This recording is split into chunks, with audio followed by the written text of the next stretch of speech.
Hello, all of you professional and casual gamers alike out there in the big wide world. I am MegaAmpster, and thank you for clicking on this video. If you did, I wanted to put my thoughts out there about this. I tweeted a little bit about it a few days ago, and I know this was mostly last week, but with Nintendo of America's announcement today, I felt like this was more appropriate than ever because there has been a lot, especially in the last week. I mean, there has been, I feel like, just in the background behind the scenes of a lot of like the Nintendo community for years now, especially since the start of the Switch.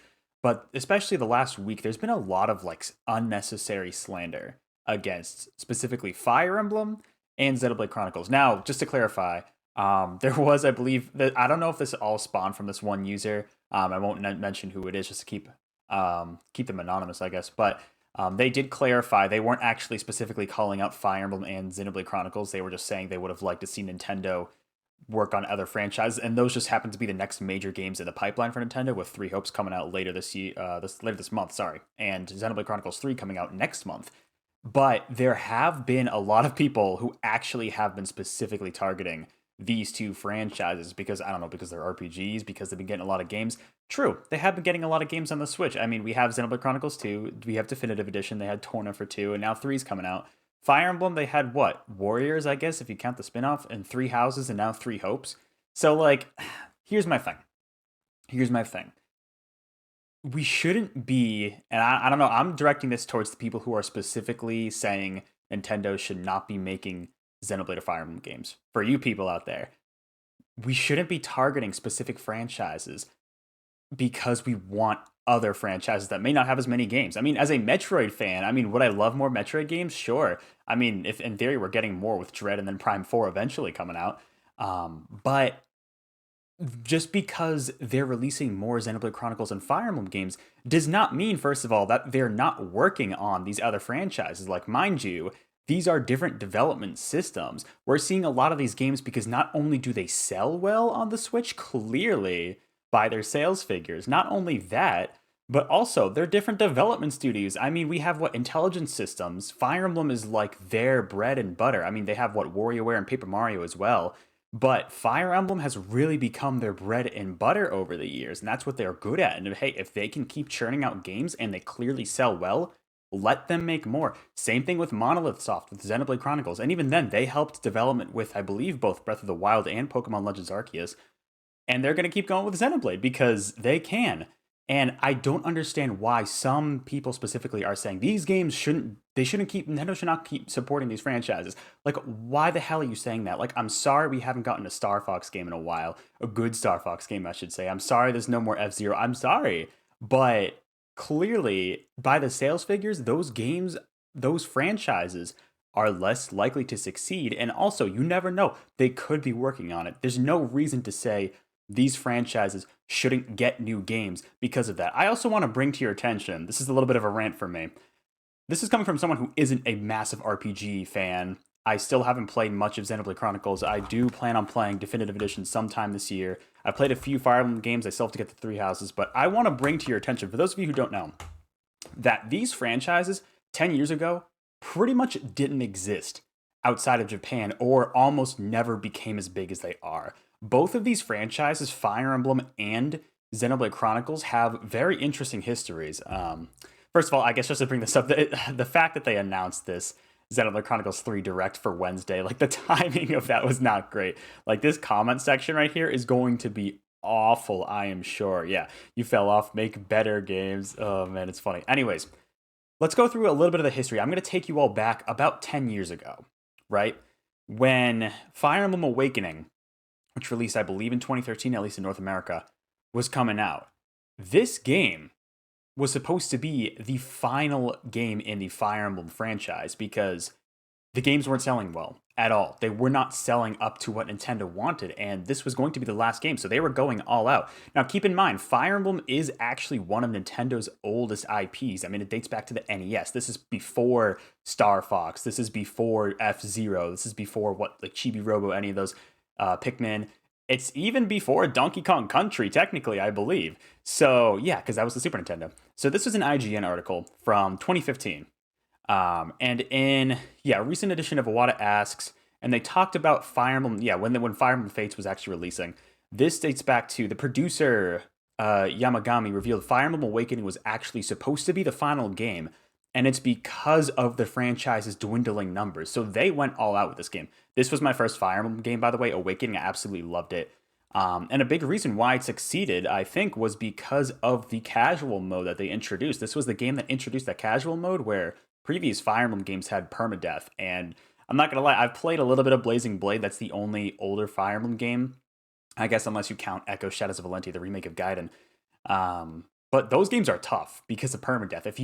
If any of your units dies in battle, like that's it. They're gone for the rest of the game unless you reset and restart it all over again. So casual mode really, I mean, for me, it was great because the thing I love about Fire Emblem are the characters and the story. The gameplay's solid. I'm not, like I said, I'm not a massive RPG guy, and I'm also not a huge strategy RPG guy. Like, the gameplay's pretty fun, but I'm really there for the story and the characters, and I love the characters and story, especially of Awakening. And the casual mode makes it so much more accessible and easier to introduce that. Because Awakening sold well enough, we were able to get more games. This franchise would not exist. We would be in a completely different timeline where Fire Emblem wouldn't exist. And sure, some of you out there, some of you idiots out there would probably say, oh, that's great. The fact that they recovered, this was supposed to be the last game and Fire Emblem recovered, it's kind of a cool underdog like success story. And now look at this. Three Houses, right? This came out what? Three Houses was 2019, I think? It's now the best-selling entry.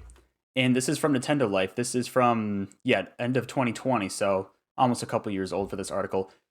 At that time, over 3 million units on the Switch. That's crazy. The fact that it almost ended, the franchise almost ended 6 years prior to this game releasing. And then this one became the best selling. This one became a really good selling Switch game. And now it's going. Like, how can you not respect that? You know what I mean? So people saying, like, Fire Emblem shouldn't be getting more games. Like, listen, I understand you want other franchises that maybe aren't getting as many games. I understand you want those that get new games. So do I. I would love a new Star Fox game. I would love a new F-Zero. I would love a new Kid Icarus or any of those franchises. As a Metroid fan, I would love more Metroid. And actually, we might be getting more. But that doesn't mean that franchises like these can't get games. Like, that doesn't mean anything. Like, literally, these franchises should be getting games because they should. First of all, clearly they sell. And also, there's now a lot of fans of these franchises now. Let the franchise keep going. If it's going strong, just like Mario's, where are you complaining about too many Mario games, too many Zelda games? Actually, Zelda, that's kind of a weird one. But even Mario, look at all the Mario games. We get at least 1 or 2 Mario games per year. I haven't seen anybody specifically target Mario saying, oh, there should be less Mario games so we can get like Star Fox. No, it's specifically Fire Emblem and Xenoblade. Speaking of Xenoblade, let's talk about that a little bit. So, now, just to preface this, I am not, I really haven't played much of Xenoblade. I played a little bit of X, and I'm going to get into Definitive Edition, I promise, Jared, at some point relatively soon. But, so correct me if I'm wrong in the details, but I've heard about this too before. This is actually funny. I unearthed this article from 2011. Actually, this was almost exactly 11 years ago, where Xenoblade Chronicles was originally Japan exclusive, I believe, or maybe Europe too, but just not North America specifically. North America almost never got this franchise. And so here we go. Let me zoom in a little bit on this. But essentially, this article is saying Nintendo of Europe wanted to show it at E3. Okay, so it was coming to Europe. But America, they didn't want to show products they won't sell. So specifically, the marketing manager, they were saying that Nintendo of America wouldn't let Nintendo of Europe show Xenoblade Chronicles at E3 2011 because they weren't planning on localizing it for North America. And which was, obviously certainly not looking good. Then a year later, they actually released the game in North America on Wii, I believe. So that was, actually, was it? Someone fact check me on those. When it was actually released in North America, I'm not too sure. But it was released on the Wii at some point. At least in 2012, it was released somewhere. I don't know if it probably wasn't worldwide, though. But yeah, like the fact that at this point, 2011, everybody assumes the Xenoblade Chronicles would never come to North America. And then, just from clamoring of fans to get this game localized, it eventually did, and kind of became a classic on the Wii. I've heard a lot of people say, I'm looking at you, Jared, that this is one of their favorite games of all time. Like this, apparently the story's really good. I'm excited to get into it. I just, because it's such a long game, it doesn't really, it's tough for me to find time. But then, after this, I mean, we got Xenoblade X, which I don't know how well that sold. I guess I could have looked up the sales figures. I don't know, but Xenoblade 2 on the Switch sold quite well. Actually, I could look up those sales right now. Xenoblade 2 on the Switch sold quite a lot, and then obviously we got Definitive Edition. Xenoblade 2 also got that Torna expansion. Sorry, I'm just looking this up quickly. But I'm sure it's probably 2.17. Like, anything over 1 million is nothing to scoff at. Like, that is still quite a bit. As of 2020, that could have been totally updated by now, too. I think they started reprinting some of these, too, the cartridges here, because apparently they're hard to find for Xenoblade 2. But Xenoblade 3, they're hyping that up, and that, I guarantee you, is going to sell even more. That's probably, I imagine that might even end up being the best-selling Xenoblade Chronicles, unless you count maybe Xenoblade Chronicles 1 across, Definitive Edition, the original, and then the new 3DS version, maybe. But even then, it's like these franchises sell, and there are clearly fans of these franchises that have grown up over the years. Hell, look at back in the fucking NES days with some of these Mario, Zelda first starting up, and they grew into their own franchises. Can we not let new franchises do the same? And even then, like I said, Fire Emblem's not new. That's been around forever. So the fact that it came back is kind of this nice underdog story. People just specifically saying games in these franchises, specifically Fire Emblem, Xenoblade, shouldn't exist. Like, get out of here. Like, what are you talking about? Where were you when Star Fox Zero came out on Wii U? Sold 25,000 units. And yes, I know, Star Fox Zero was not a good game. I played it. I mean, I thought it was okay, to be honest. But if you want to support these franchises, I mean, to be honest, like, Nintendo will look at sales of these games. And based on that, if games sell better, they're more likely to make new games sooner. I mean, honestly, I bet you will see Star Fox again, despite, Zero's pretty gross sales. Yeah, this was when, I don't even know when this was last updated, but this is standalone and the Star Fox Guard double pack. Oh man, when was this though? Let's check what this date is. Okay, 2016, so it could have been updated, but I still guarantee you it didn't sell much at all.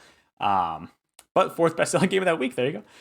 The Dark Times. But, like, Nintendo will make more games more frequently for franchises that sell. And when you have Fire Emblem and Xenoblade selling 2-3 million copies with each entry, like, they'll keep making them. And as long as those development studios have the capacity to make those games, they'll make them. And to be honest, like Nintendo does have a problem of like a lot of old franchises specifically like not getting a lot of love. One thing that I found really funny actually while looking this up was, looking up F-Zero sales. Apparently GX has sold over 1.5 million copies worldwide as of 2018. That's honestly, that shocked me. I mean, I guess it is worldwide, so there is that, but that still seems, that's much more than I would have expected. So Nintendo, what do you do? Make F-Zero. But this just goes to the point. We should not be saying these franchises should still get games. Like, we can't be putting down other franchises that are getting it. Like, you cannot say that Fire Emblem and Xenoblade should not get new games and then give Mario a pass because he's fucking Mario. We're getting like at least 2 Mario games a year. At least target that. We're getting more Mario games than anything. And yet you're out here specifically targeting the RPG somewhat niche. I don't even know if niche, I mean, if anything, I feel like Xenoblade is slightly more niche than Fire Emblem, but I'm not even sure about that. I don't know if I can even say that. They sell. And the fact that both franchises have had this almost underdog kind of history to come back and be some of Nintendo's like A-tier franchises now. Like, that's great. And yes, Nintendo, it'd be great if they released, I'm waiting on a new Donkey Kong. It'd be great if, I think they're doing better with Metroid. It'd be great if they went back to the back catalog, made a new F-Zero, made a new Kid Icarus. That would be great, for sure. Made a new Star Fox. That's maybe good. But we shouldn't, the moral of this video is we shouldn't be putting down these other successful franchises just because they sell well and because there are fans and because Nintendo is not necessarily making games in the other franchises that may not get as much love. We shouldn't be putting down specific franchises. Unless it was like, if the only games that Nintendo made were like Fire Emblem, that would be one thing, but they don't, okay? Take a step back, touch some grass, just look at the big picture. They don't, okay? We good? That's all I wanted to do. I wanted to make this rant. Let me know what your thoughts are in the comments below. I hope for Xenoblade fans, I'm not going to watch this live, or maybe I'll watch it afterwards, but since I'm not a big Xenoblade fan, and plus I haven't even played any, except a little bit of X, I don't want to be spoiled on anything potentially, but I hope for those of you who are looking forward to this, I hope you get a lot I personally don't think this means we're not going to see a general direct at some point soon. I know there was that leak about a general direct happening next week. I could totally see them wanting to, because Xenoblade Chronicles 3 comes out in a month, have its own dedicated direct, 20 minutes this week, and then next week have a general direct. Don't need to mention this game because it's coming out so soon. You can focus on other stuff too, you know? I would not be surprised if that happens. We'll have to wait and see, but let me know what your thoughts are in the comments below. Are you fan? How do you think of this? What do you think about the situation? Let me know if you're fans of these franchises. I mean, I want to know your perspective, or if you're not fans. I'm coming from this as not a massive fan of either. I mean, I do casually enjoy Fire Emblem, and I don't really know Xenoblade. I'm trying to defend these because they don't deserve all the crap that they've been getting. I mean, for years, and especially as of last week. So, for those of you who were kind of slandering these franchises just because they're getting new games, fuck off. Literally, just like go outside, touch some grass, get a breath of fresh air, do whatever you got to do to clear your head, and just stop slandering these franchises that clearly sell and have lots of fans. So, anyways, that's kind of just my message for now. Hope you enjoyed the video. Let me know your thoughts in the comments below, and I will catch you all on the next video or live stream. Take care.